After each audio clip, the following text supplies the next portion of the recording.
Hola a todos, ¿qué tal? ¿Cómo están? Los próximos 22 y 23 de octubre, París se va a convertir en el epicentro de la literatura latinoamericana gracias a los encuentros que van a tener lugar en el Instituto Cervantes, con además Guatemala como país invitado. Nuestro invitado de hoy, el escritor y periodista guatemalteco Marlon Meza Teni, va a participar con una ponencia sobre el Premio Nobel Miguel Ángel Asturias y París, donde se encuentra su tumba. Con la leyenda Gran Lengua de Guatemala, unigénito de Tecunumán, descansan los restos del escritor guatemalteco Miguel Ángel Asturias, resguardados por una réplica de Estela Maya, además de flores y algunos mensajes para el Nobel guatemalteco. Dentro de las 44 hectáreas de este cementerio en París, Asturias es uno de los más visitados.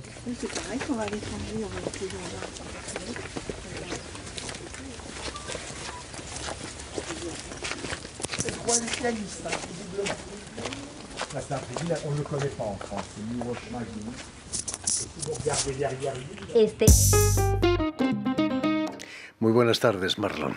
Hola, Jordi. ¿Cómo estás? Bienvenido sobre todo a Radio Francia Internacional. Encantado de conocerte, Jordi. Encantado de estar aquí en RFI. Estábamos viendo las imágenes de la tumba de Miguel Ángel Asturias en el cementerio parisino de Père Lachaise. ¿Es cierto que te ocupas tú mismo de la tumba, la conservación de la tumba de Asturias? Es una promesa que yo le hice a la viuda. Yo conocí a su viuda, a Blanca Mora de Araujo. La ayudé a escribir sus memorias. Recién llegado yo a Francia, era una mujer que vivía muy sola. Y la acompañaba incluso al cementerio, pues, ¿verdad? Ella se pasaba horas hablando con Miguel Ángel Asturias, como que era impresionante verla, ¿ves? Porque le hablaba como que estuviera vivo y le contaba todos los problemas, le contaba problemas de familia, en fin, todo, pues, ¿verdad? Y yo le prometí durante esos 3 años en que yo la conocí, antes de que ella se fuera a Palma de Mallorca, que pues cuando ella ya no estuviera, yo me ocuparía de velar porque esa tumba tuviera flores, que estuviera limpia y que estuviera correctamente pues presentable, ¿verdad? Además es una tumba monumental que dice mucho de su trabajo, ¿no? Claro, hay una estela maya ahí, bueno, la estela es la estela de un guerrero, no es muy pacífico pues el asunto, pero sí es una tumba monumental. Aparte está muy cerca de la de Chopin, pues. Entonces te imaginas, Jordi, hay 3,5 millones de visitantes al año que van a ver las sepulturas de Père Lachaise, y obviamente todos buscan la de Chopin, y sistemáticamente cuando van a buscar la de Chopin caen sobre la de Miguel Ángel Asturias, que es lo que estábamos viendo en las imágenes, ¿verdad? Algunos van a ver a Jim Morrison, ¿eh? Y el Jim Morrison también. Son las 2 más visitadas. Son 3. Son Oscar Wilde, Chopin, Jim Morrison y obviamente quienes van a ver a Chopin caen sobre la tumba de Miguel Ángel Asturias. Pues. Por supuesto. ¿Qué representa la figura de Miguel Ángel Asturias para un guatemalteco y escritor como tú? Es un premio Nobel, ¿ves? Es uno de los... En Guatemala, digamos que es la representación más grande del escritor. Para mí también está Enrique Gómez Carrillo, que también está enterrado en el cementerio Père Lachaise, ¿verdad? Pero sobre todo es el trabajo, su acercamiento, esa visión, cosmovisión que él tenía con la literatura, que fue muy influenciada también por su trato con el indígena, ¿verdad? Muchos han tratado a Miguel Ángel Asturias de racista, pero eso fue completamente una tontería a causa de una tesis que él hizo, pero que después él mismo explicó, ¿verdad? Su primera estancia en París transcurrió en la década de los 20, esos famosos años locos. Era una verdadera locura, ¿no? El París de los años 20. Eso fue determinante en la literatura de Asturias, ¿ves? Porque estamos entre las 2 guerras, ¿verdad? Entonces esa década no solo va a ser formidable por todo lo que sucedió aquí, pues, sino que es la época en que Asturias va a encontrarse con el movimiento surrealista. Y es el movimiento surrealista el que va a influenciar toda su literatura, ¿me entendés? Para que de ahí van a ser lo que se llama un poquito el realismo mágico, ¿verdad? Ese realismo mágico que ya se había dado un poco con Gustave Pietri, que continúa con Miguel Ángel Asturias, ¿ves? Porque es en París que él va a escribir sus leyendas de Guatemala. Es en París que él va a escribir durante esa década de 1923 a 1933 El Señor Presidente. Y es en la misma época en la que... Él tiene 3 facetas, Jordi. Tiene, vamos a decir, un poco etnólogo, porque va a traducir la versión del Popol Vuh que es el libro sagrado de los mayas, que había sido traducida del quiché al francés directamente, y es Georges Reynaud, el profesor, el que le pide a Asturias de traducirla del francés al español. Entonces está esa faceta un poquito etnológica, precolombina. Va a estar su faceta de cronista, porque va a ser periodista para el periódico El Imparcial de Guatemala, y aparte su faceta literaria, poética, porque es aquí donde va a crear las dos obras principales, que son Leyendas de Guatemala y El Señor Presidente. Y además, en aquellos años locos tenía poco más de 20 años, ¿no? Tenía 23 años, el 24. Él había nacido en 1899, ¿ves? Qué maravilla, ¿no? El exilio en Europa de Asturias se debió en parte a la dictadura de Manuel Estrada Cabrera, a quien dedicó precisamente la novela de que nos hablabas, El Señor Presidente, ¿no? ¿Qué pasó? ¿Por qué vino a Europa? Ya se había terminado. La dictadura de Cabrera terminó en 1920, pero él había participado en el movimiento juvenil que había derrocado a Estrada Cabrera, pues. Entonces, inicialmente él había ido a Londres, y en Londres no sé por qué se da cuenta que no es ahí el lugar en donde él quiere estar, y entonces es que se viene a París, ¿ves? Y en París va a estudiar antropología y mitología indígena. Exacto. Aprendió quizás más aquí en París que en Guatemala. Exacto, ¿no? Se va a inscribir en la Sorbona, y es ahí donde conoce a Georges Reynaud. Y eso que le dice, vous êtes maya, porque Georges Reynaud ha estudiado a los mayas, ¿ves? Pero nunca ha visto a un maya. Y entonces dice Asturias que él estaba sentado en su escritorio, en la Sorbona, y Georges Reynaud no dejaba de verlo. Entonces él se sorprendió, incluso sacó su boletín de que había pagado porque pensó, pero Georges Reynaud no dejaba de verlo, y cuando se terminó la clase se acercó y le dijo, vous êtes maya, usted es maya. ¿Ves? Típicamente. Tenía un perfil típicamente maya. ¿No? Esos estudios de antropología van a marcar no solo su obra, sino la literatura latinoamericana, ¿no? Totalmente porque... Pero es lo que te decía, George, yo creo que es su encuentro con el surrealismo lo que va a crear una visión un poco mágica, porque cuando Paul Valéry, que le va a escribir el prefacio de sus Leyendas de Guatemala, lo ve estudiar aquí, le dice que se vaya. Le dice, no se quede aquí, porque el cartesianismo francés que nosotros tenemos va a afectar muchísimo su escritura. Entonces, regrésese a Guatemala, porque usted tiene una visión completamente diferente que puede ser afectada por la manera de pensar de los franceses. Y va a regresar a Guatemala y va a tener cargos políticos incluso.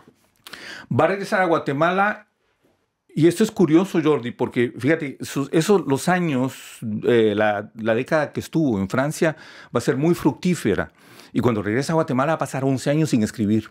Pasa 11 años escribiendo poemas, tiene un programa, arma un programa que se llama el Diario del Aire, y bueno, pero cae en la dictadura de Jorge Ubico, que es uno de los más grandes dictadores que ha tenido Guatemala, ¿ves? Entonces, no son muy fructíferos. Después va a tener cargos no políticos, sino diplomáticos. Va a ser... Precisamente en el 67, Asturias es galardonado con el Premio Nobel por sus logros literarios vivos y fuertemente arraigados en los rasgos nacionales y tradiciones de los pueblos indígenas. Pero no solo de Guatemala, de América Latina. De América Latina, sí. Y tuvo una influencia en todo el continente. Tuvo una influencia en todo el continente, claro.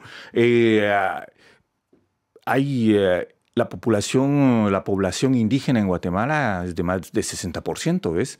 Si tomas en cuenta la población indígena en los pueblos, en los países latinoamericanos, es enorme. En Bolivia, lo mismo. Perú, Ecuador. Entonces, obviamente, la literatura de Asturias estaba muy influenciada por todo el movimiento indígena, ¿ves? Por supuesto. ¿Qué parte de culpa tiene Miguel Ángel Asturias en que Marlon Mezzateni viva aquí en París? ¿Qué influyó el saber que su tumba estaba aquí? No, ninguna tiene. No, yo vine aquí a Francia por una gran casualidad, Jordi. Yo estudiaba arquitectura. ¿Te lo puedo contar o no? Yo estudiaba arquitectura. Era una época muy violenta en Guatemala, una época de dictadura terrible en los años 80, y yo no sabía qué iba a hacer. Un día iba yo a la facultad, pero me pasaba más el tiempo leyendo que otra cosa, y entonces asesinan a 9 estudiantes en un bus en el que yo debía ir. y ese día yo no iba. Entonces, a partir de ahí me doy cuenta que yo ya no quiero volver a la universidad, pues, ¿verdad? Entonces me inscribo en el Conservatorio de Música, porque yo lo que quería era ser músico, pues, ser pianista. Y ahí va a suceder una cosa muy, muy rápida. Primero, bueno, me enamoro de la música, me doy cuenta que ese es el lugar en el que yo quiero estar. Conozco a una chica formidable que siempre va a tener un olfato para todas las cosas que yo hago. A los 2 años de estar ahí, yo apenas sabía leer la música, pues apenas estaba empezando convocan a un concurso nacional de piano. Y ella me dice, yo pienso que tú lo puedes ganar. Le digo yo, pero no es imposible, pues yo no apenas sé leer la música. Y esto es algo que yo cuento muy poco, fíjate Jordi, es que, bueno, ella me inscribió a contravoluntad y cuando ya estaba yo inscrito me dio para participar en el concurso.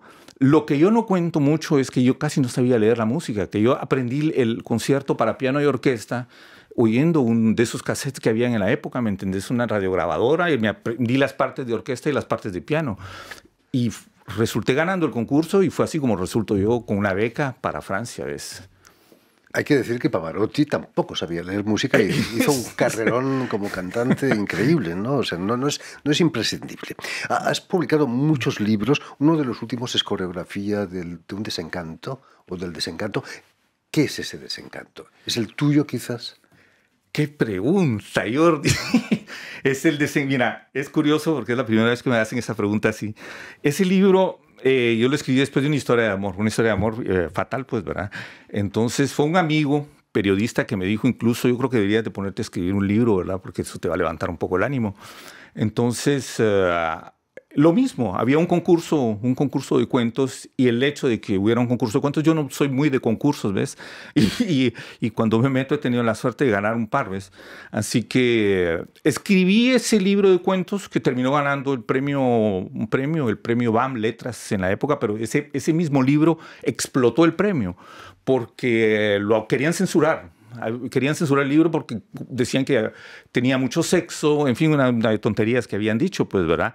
El jurado se opuso y entonces el banco, que era el organizador, pagó el premio, editaron el libro, pero dijeron, aquí se acaba el premio. Y entonces digamos, vamos a decir que ese libro es un libro afortunado, pues, porque me sirvió a mí para salir adelante, para darle vuelta a página una historia de amor. Nunca escribí sobre la chica, pues porque no quería escribir sobre ella, sino escribí sobre otras cosas. Y bueno, el libro está ahí, pues se ha vendido. Incluso el hecho de censurar un libro lo hacen que se venda más, pues, ¿verdad?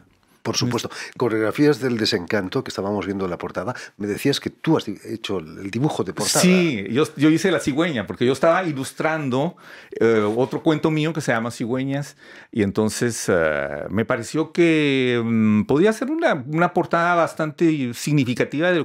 Una cigüeña, en Guatemala tenemos la leyenda de que son las cigüeñas, no sé si en España llevan los niños de París entonces había una historia, ¿me entendés? Porque ese libro está dividido en 3 partes. Una parte que se desarrolla en Barcelona, que es uno de los lugares que yo más amo en el mundo, París y Guatemala, pues. Entonces era una serie de viajes transatlánticos lo que yo narraba en ese libro, es Coreografía del desencanto. ¿Todavía se dice que los niños vienen de París? Creen todavía muchos. Bueno, a mí me decían que venían de Estados Unidos, pero bueno, ¿qué supone para ti participar, Marlon, en los próximos encuentros de literatura latinoamericana? Yo encantado. Y sobre todo Guatemala como país homenajeado. Encantado, Jordi, porque este año además el presidente de Guatemala lo declaró como el año Miguel Ángel Asturias. Entonces, esto que ya había sido un poquito organizado, coincide, ¿me entendés?, con esta celebración que se va a hacer en Guatemala sobre el año Miguel Ángel Asturias, ¿ves? Con los 50 años de la muerte, la familia de Miguel Ángel Asturias quiere repatriar los restos a Guatemala. ¿Es posible eso? Jordi, para mí no. Miguel Ángel Asturias siempre quiso ser enterrado aquí.